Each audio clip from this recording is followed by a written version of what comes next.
Hi everyone, thanks for joining me on another Broken Meeple review on this incredibly hot day. Wow. Playing a little mini game while I'm doing this review. Spot the sweat drop. Maybe that'll be a good one for you. But this is for Imperium Classics, but I'm also going to cover briefly the Imperium Legends sequel box to this. It's pretty much the same thing, it's just more stuff. So whatever I say about this is going to mostly apply to the next one.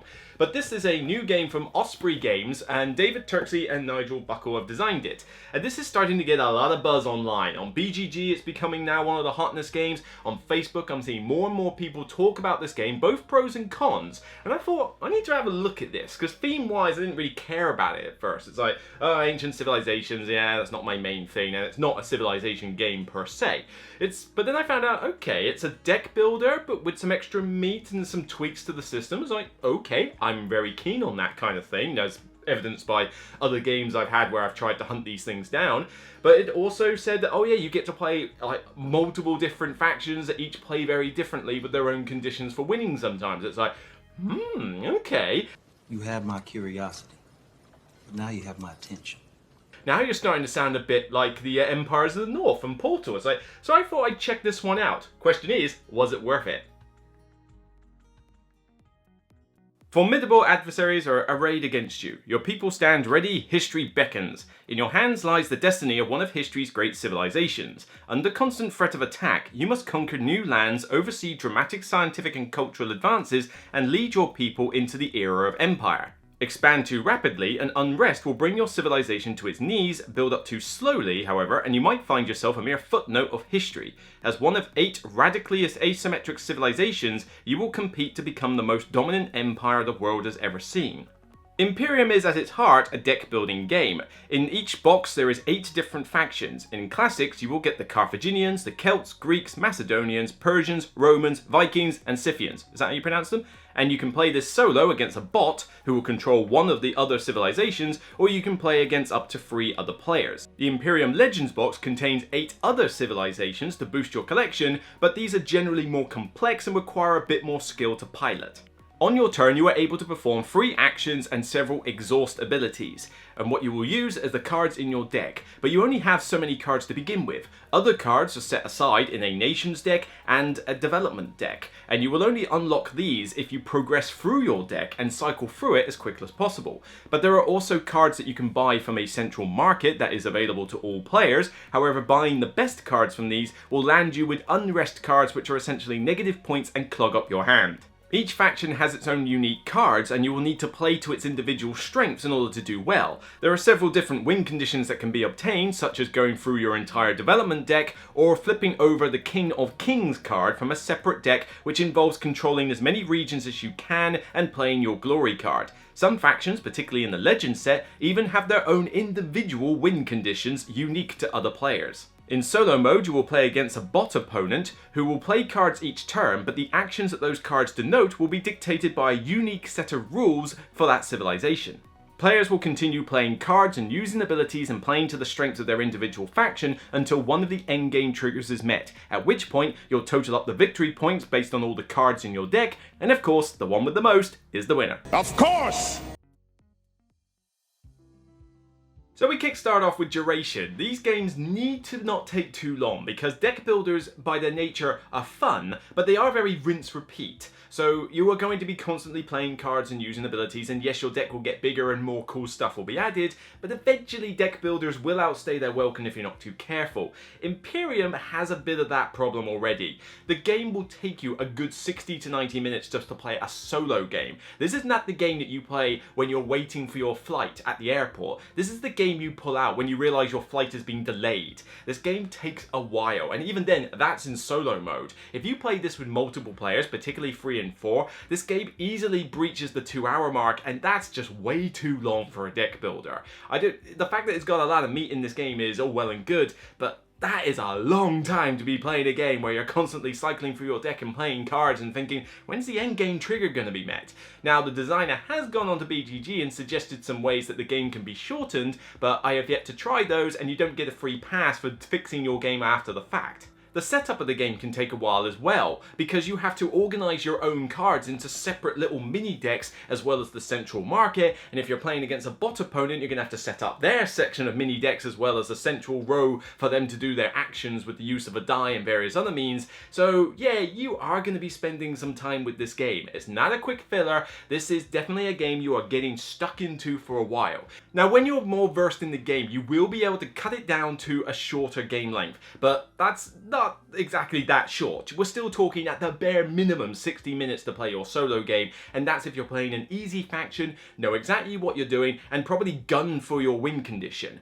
But otherwise you are still looking at a good 90 minutes for your game, and as I say, that is quite long. Honestly, I am done playing this game multiplayer. This will solely be a 1 and 2 player experience. The only way you're going to get me to play 3 and 4 is if everybody knows the game and everyone knows what they're doing, and you buy me a pint, because I really don't want to sit down and play this for 2+ hours on a 4-player game with downtime. No. 2 players is fine. So if you want to get this for you and your spouse, that's cool. But honestly, I think the vast majority of players are going to enjoy this as a solo experience, and I will definitely say it's the way I prefer to play it, but more on that later.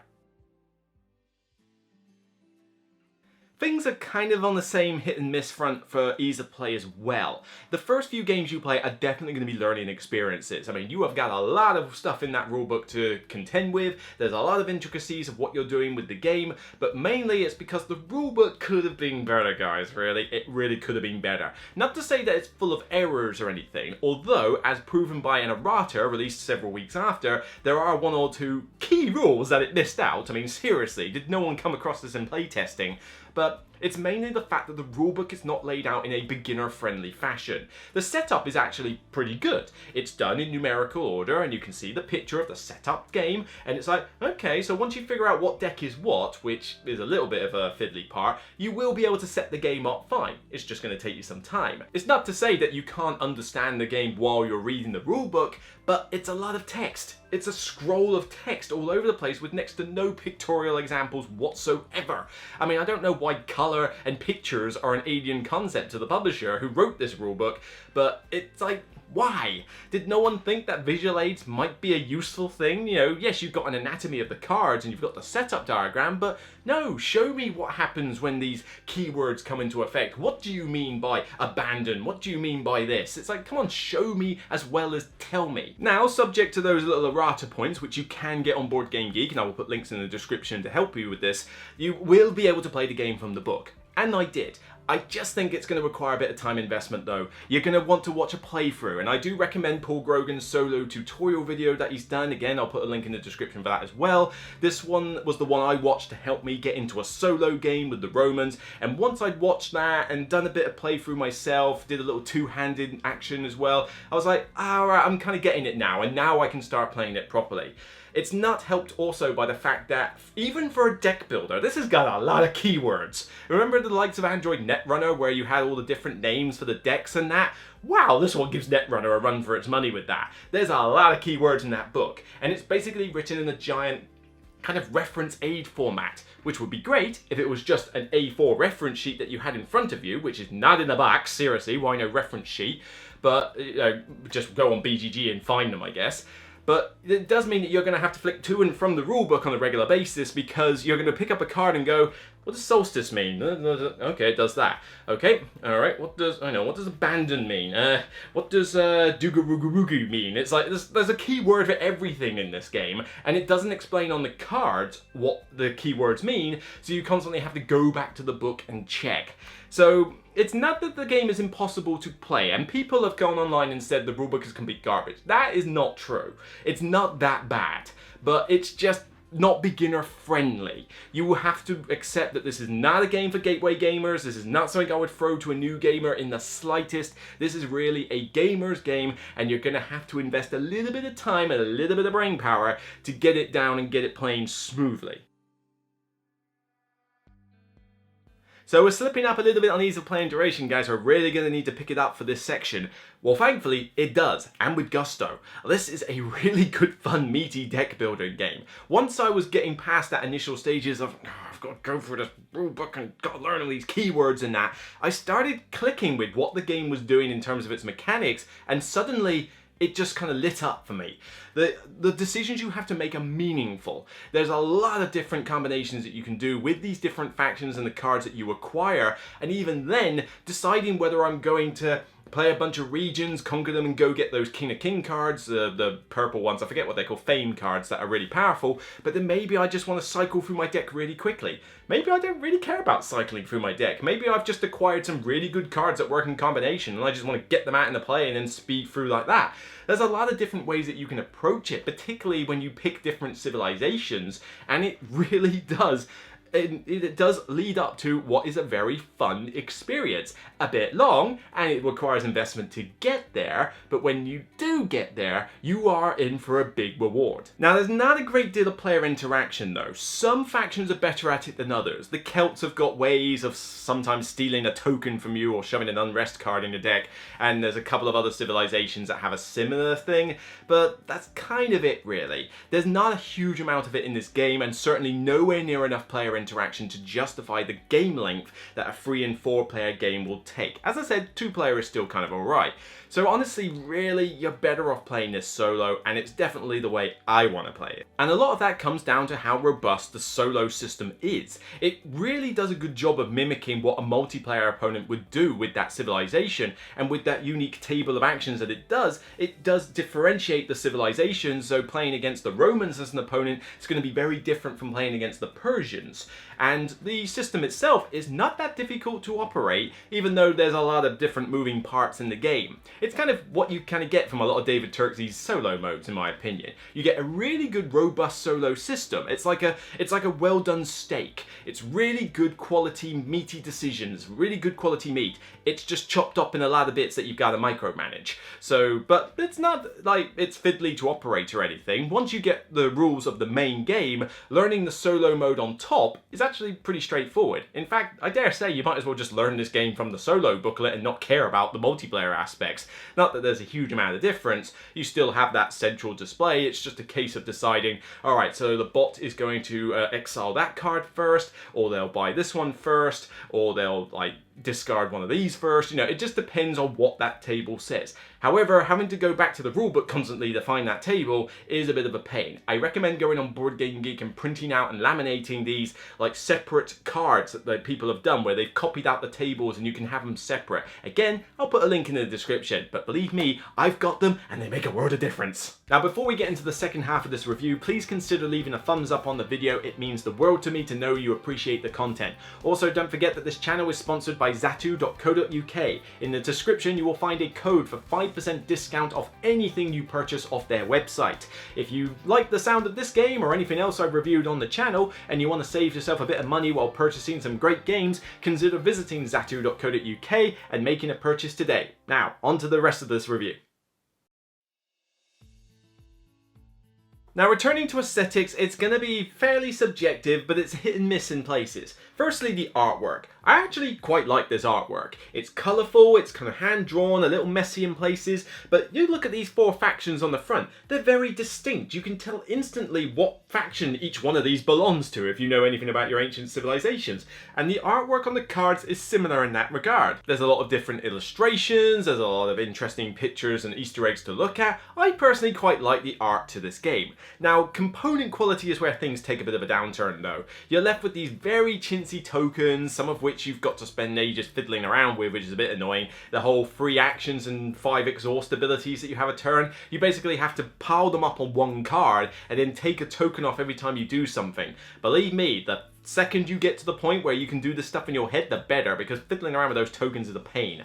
But even the resource tokens are pretty chintzy, they're not particularly great quality. The graphic design is also a bit of an issue because the tokens are laid out in 1, 5 and 10 denominations, but the only way to tell the difference is by counting the pips on the tokens, and even then, when you're fiddling around in a little tray trying to get the token, it's very easy to sort of go, oh wait, that's a 5, not a 10. I picked out the wrong one. Best advice, when you're separating them out into pots or anything at the start of the game, separate them out by value, not by colour. You'll have a much better time. It's a lot easier to distinguish a pink one from a blue one than it is to distinguish a 5 pip from a 10 pip. Trust me on this. But even on top of that, the cards themselves are not particularly great quality either. I think this is going to be a game you're going to want to sleeve. And there's a lot of cards to sleeve, I get that, but I think you will prefer it in the long run. By the time you've played a few games, you're going to notice some of those cards fraying a bit, and there's a lot of organising into decks and shuffling and cycling through, because you don't have a huge deck to begin with. So I do recommend that this is one for sleeving. The insert's pretty bad as well. It's got a nice bit in the lid where it shows what cubbyhole a particular deck goes into, but apart from that, it's a very flimsy plastic insert, one with which doesn't cater to sleeve cards that well, I will warn you, and then there's just a central compartment for all the tokens. So it's kind of hit and miss in this category. I like the way the game looks. Visually, from an art perspective, I'm cool with it, even though there are some people who detest the art. It's going to be very subjective. It's a bit like Inish in that regard. But yeah, component quality could have been improved here. That being said, you're only paying something about like 25 quid for this game, and that's not a bad price for a game with this much replay value. We'll get onto that a little bit later. But the graphic design of this game is also a bit problematic, as I said, mainly because there's quite a lot of information that has to go on those cards, and the symbols are kind of all over the place. In certain aspects as well, the text is so ridiculously small that you can barely read it, even when it's up close. You've got the text on the card for the ability, which is relatively small, but if it was any bigger, it would just take up too much of the card. But then the victory points at the bottom right is so tiny. That is a ridiculously tiny amount of text there. There should really have been like a way to make that bigger, or done it by an icon. Not that there isn't enough icons in this game as it is, but yeah, it's like the graphic design could have maybe used a few tweaks here and there. So moving on to Immersion, and surprisingly, this is actually one of the most immersive deck builders I've ever played. That's saying something. Most deck builders struggle to maintain a solid theme because the nature of deck building is going through cards and cycling through and all that shenanigans. It's like, okay, well that doesn't really relate to the theme of Dominion or Dale of Merchants or Star Realm Space Battles. So you're kind of like a little bit detached. But here, yeah, you're a little detached from the fact it's a deck builder, but when you actually think about it, when you get into what the civilizations are about and how some of the mechanics work, you're surprised by how well it's tied together. The idea that some of your cards, when you play them once, go into history. So when it's a particular character, it's based on the history, that the fact that that character kind of came and went. It did this massive thing, it was really well known, but then they faded into obscurity. There's even like some of the like vassal cards that you can pick up. I think they're called tribularities or something. I forget the terminology. But essentially you can have like other other factions, effectively, other civilizations in your deck. Not the main ones that you play with, just the little side ones. But when you get these cards, there's one in particular that when you play it, it does a cool thing and then goes into your history, which kind of relates to the civilization itself, because when you think back on history, they were around and they made great discoveries, but then they faded into history and nobody really heard of them again. They were like a lost empire. So thematically, some of their abilities are really good, and it works for the cards that are in your individual decks as well as the ones that you can buy, and you actually do feel a little bit like the faction you're playing. If I'm playing the Persians, then I'm doing quite a bit of trading, and it's like, well, that kind of makes sense with the Persians. If I'm Romans, I'm very obsessed with getting a lot of different regions and expanding myself out, and then eventually going for fame and being like the King of Kings. Again, that seems pretty aside to the Romans. You've got characters in your decks like Julius Caesar for the Romans, for example, and a bunch of other characters I've never heard of because my history knowledge sucks. But, you know, even as a person who doesn't know a lot about these civilizations, I feel like not only am I learning something, but I'm also getting a bit more theme and flavor. And that deserves a lot of credit because it's very difficult for a deck builder to do that, and I give kudos to this game for managing to achieve it. And now we get to the party piece of the game in a sense, the replay value. In Imperium Classics you've got 8 civilizations, in Legends you've got another 8 civilizations. So 16 civilizations if you were to buy both sets, but 8 on its own still gives you a decent amount of replay value. The factions play very differently and they will interact with each other in different ways. And it's a bit like, as I mentioned, Empires of the North and Portal games, where you took a clan and that was your deck and that was it. You didn't have to, you know, mess around with deck building it ahead of time. Well, here you don't have to do that either. But the clans in that game feel very unique, and so do these ones. The Romans are different from the Macedonians, which are different from the Celts, which are different from the Arthurians, which are different from the Atlanteans. champions. There's a lot of good variety in this game, and that's just like the factions themselves. The fact that you've got those different cards that you can buy, some of which you'll see in the game and some you won't, that will come up at different times. They can create some nice unique strategies and opportunities for you. Even the different endgame conditions can have a factor, although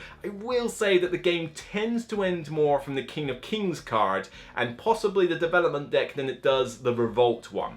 There's a special action where the game can end if the entire Unrest card pile is depleted. I think I've had that achieved once and it didn't turn out well for the person who did it. So that's not something I think you should be expecting a lot, but it is there to stop people trying to rush the game. But the other win conditions are pretty solid, and I do really enjoy playing some of the factions where they have their own unique win condition. Again, it's variety and it adds to the experience. Now the difficulty curve with these factions need to be bear in mind. I mentioned that this is classics and legends, and you're going to ask, well, which one do I get first? Definitely classics, definitely classics. You know, the legends factions are all really good, but there's a star rating of difficulty for using them, and the classics has 3 level 1 out of 5 difficulties, so 1 out of 5 stars. And then there's some 2s, 3s and a 4, I believe. And there's no 5s, but in the Legends set, there's several 5s and there are no 1s. So if you start off with Legends, you're going to be in with a bit of a harder learning curve than if you start with Classics. I do strongly recommend Classics as your first entry, and then if you enjoy the game, by all means, grab Legends.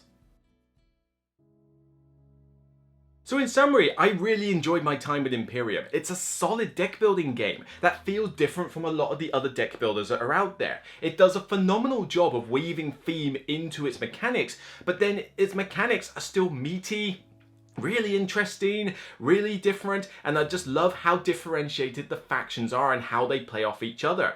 Add to this a solo mode, which granted the solo mode is the way you really should play this game, but it's a good solo mode and it's one I want to come back to over and over again. The game is marred a bit though by some of the poor component quality issues, the fact that it's definitely a learning curve, the rulebook could have been better, it's not the easiest one to just pick up and play, and the duration does take a bit longer than I would like. It's a game that I will bring out every now and again and really enjoy my time with it, but it's not one that I can sort of get home from work and go, you know what, I fancy a quick game of Imperium before dinner. It's like, nah, dinner will be on the table before I've even got halfway through the game. So I do want to try out some of these tweaks that are on BoardGameGeek from the designer, maybe house rule a few things to try and shorten the endgame trigger a bit. Maybe that will improve it for me. And definitely you're going to want to get some of those BGG files, like the cards for the solo mode and that, to make life a bit more interesting for you. Again, I'll put links in the description for those, but you don't get a free pass for that. So I think those shortcomings take it out of the realm of a distinction level game, but I would still give this one a strong 8 out of 10 with a seal of endorsement. With some tweaks to the duration, with a better rulebook, and maybe some extra component quality, I have no doubt that this would have easily reached a 9 out of 10, possibly even higher level of distinction. It definitely, from a mechanical standpoint, has a distinction level rating, but for the game as a whole, to take everything into account, it still makes a really strong 8 out of 10. It just falls slightly short of distinction. Now, if you're going to play this with more players though, that rating is going to drop to a 7 at the very most, possibly even a 6, because I just think the duration and the complexity of that is just too much to make it as fun as enjoyable. But definitely a solid 8 out of 10 if you're going to play this solo and 2-player, and I highly recommend it if that is your style of play and you enjoy deck builders. So this is the keeper for me. I'm definitely going to hang on to this one. It's going to sit on my shelf alongside a lot of really good deck builders that I've got. And as I said before, if you enjoyed Empires of the North and Portal games, then you'll probably enjoy this one as well. They operate differently. One's more of a deck builder, the other one's more of a tableau builder, but both of them have that feel of being able to just go, here's my deck with my unique faction, I'm going to play to its strengths and it's going to be different from what you're doing. So both are very enjoyable games, and certainly they're both in my collection, so I highly recommend both. But yep, that's it for my review of Imperium Classics and Legends. If you like what you see, then please remember to leave a thumbs up on the video. It means the world to me to know that you appreciate the content. And don't forget that this channel is sponsored by Zatu.co.uk. If any of the games I've mentioned today take your fancy, then consider going to Zatu, making a purchase and saving yourself 5% with the code again in the description. description. I got a lot of those today, it seems. And if you want to check out more recent content on the channel, I did a massive overview of all the folded space inserts that I've been donated recently. And if you want to check out the new hotness, I played the prototype of Divinus from Lucky Duck Games, and I gave my thoughts on that as well. Until next time, remember as always, it's only a game. Bye for now.